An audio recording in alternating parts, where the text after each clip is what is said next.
Alors c'est parti, je vais vous montrer maintenant l'extension Chrome de React.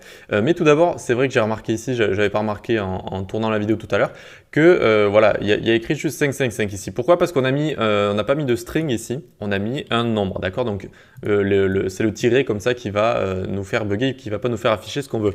Donc tout simplement, eh bien écoutez, on peut le transformer en string comme ça, hop, et on aura bien notre téléphone ici, d'accord? 555 à chaque fois avec le chiffre complet. OK pour ça? Donc maintenant, pour ce qui est de l'extension Chrome, très pratique, elle s'appelle donc React Developer Tool, hein, vous pouvez le taper sur Google.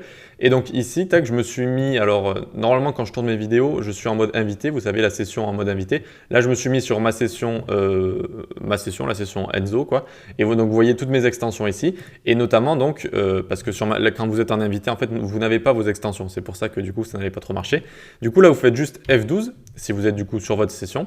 Et donc, vous allez avoir ici React, l'extension. OK, et donc vous pouvez cliquer.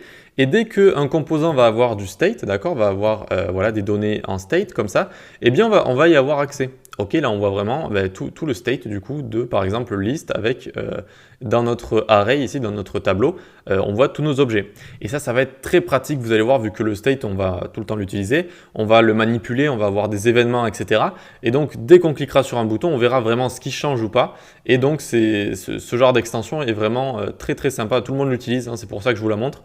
Et donc, ça permet vraiment de bien visualiser le state, quand est-ce qu'il change, etc. Et quand on est débutant aussi, c'est très important.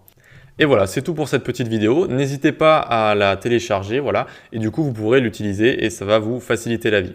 Allez, on se donne rendez-vous dans la prochaine vidéo pour voir un peu tout ce qui est événements avec, lié au state, etc. avec React. Allez, à tout de suite.